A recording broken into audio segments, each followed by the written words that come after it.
Welcome back, everyone. Let's jump right into today's explainer because we are looking at a completely fascinating contrast in the NBA right now. On one side of the league, you've got this absolute whirlwind of flashy free agency rumors, massive names, and potential blockbuster deals. But then, on the exact opposite end of the spectrum, you have the Detroit Pistons. Despite some incredible reported momentum, their front office has been bafflingly, almost completely silent. We're going to break down exactly what's going on, what's stalling their moves, and what this all means for their franchise cornerstone.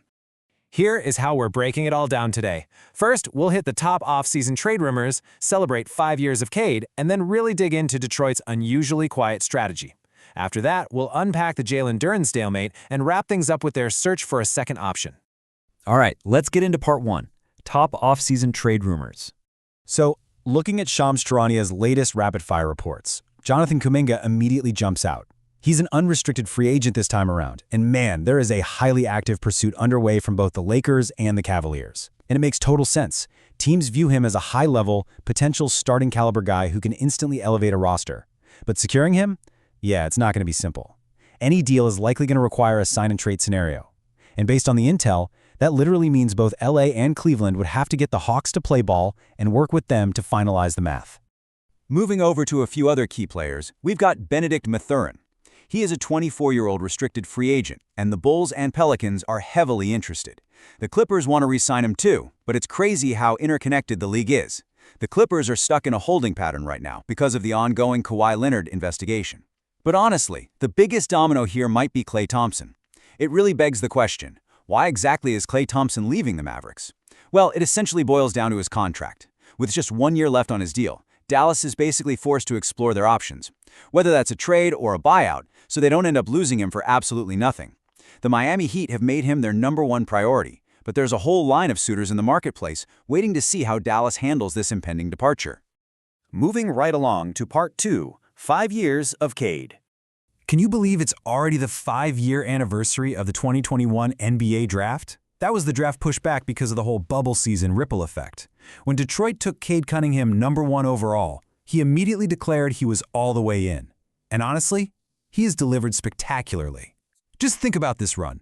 2022, he throws down that massive dunk through contact on Onyeka Okongwu.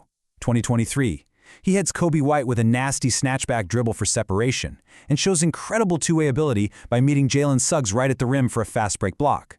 Then, this past season, in 2024, he literally posterizes Andre Drummond and caps it off with that legendary game-winning pulled-up three to win it down in South Beach. The guy has been electric. Which brings us to part 3, Detroit's unusually quiet strategy. Now, this is where things get genuinely weird. When you look at the reported progression of this team over the last 3 years, it's staggering. The numbers show their win total jumping astronomically, from 14 wins up to 44 wins, all the way to 60 wins. That is a massive trajectory of improvement. Usually, a team hitting 60 wins is gearing up to make aggressive, all-in moves to solidify themselves as real championship contenders.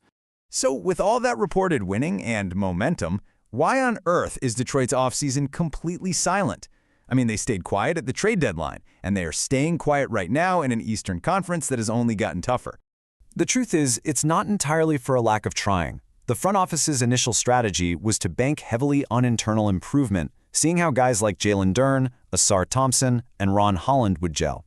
But they did try to make a splash. Cade himself was heavily involved in trying to recruit Austin Reeves, but Reeves ended up re-signing with the Lakers. The front office even swung for the absolute highest tier, targeting massive names like Kevin Durant, Kawhi Leonard, and Kyrie Irving. But despite aiming for the stars, 0 major moves materialized. Nothing.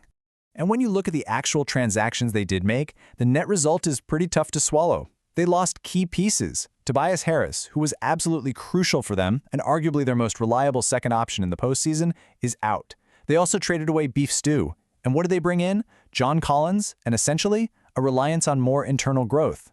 Everything else is just a giant question mark. They lost proven playoff reliability and essentially swapped it for hoping their young core just naturally gets better. Let's get into part 4, the Jaylen Duren stalemate. Right now, at the absolute forefront of the Pistons business is the contract negotiation with Jaylen Duren, and it is completely stuck. Both sides are entrenched in a stalemate. The Pistons have set a specific financial threshold they're willing to meet, and Duren's side obviously has their own mark they view as his true value. They're completely dug in, and everyone expects these conversations to drag well into August. Really, the only deadline forcing them to figure this out is Media Day in late September. But here is why you should really care about this. It's not just about Duren, it's a massive ripple effect. Step 1, the Duren stalemate drags on. Step 2, that lack of a decision effectively holds up a potential rookie extension for Asar Thompson. And Step 3, if they don't get an extension done, the team risks going through this exact same stressful, restrictive free agency process all over again next offseason. It completely freezes the franchise's flexibility. All right, our final section, Part 5. Searching for a second option. What does all this front office drama mean for the guys actually on the hardwood? I want to bring up this fantastic quote from analyst Kendrick Perkins. He points out that Cade Cunningham is a walking 30-point double-double when you factor in his assists. Perkins rightly notes that with an all-NBA caliber player like Cade, the franchise needs to be fostering togetherness. You shouldn't have him dealing with distracting contract negotiation stalemates with the young guys. The focus absolutely has to be on building around your star. Because ultimately this places an immense and honestly unfair burden entirely on Cade Cunningham. He's coming off a phenomenal MVP-worthy season. He even landed in the top 5 on some analysts' ballots. But look what happened in the playoffs. He was suffocated by double teams.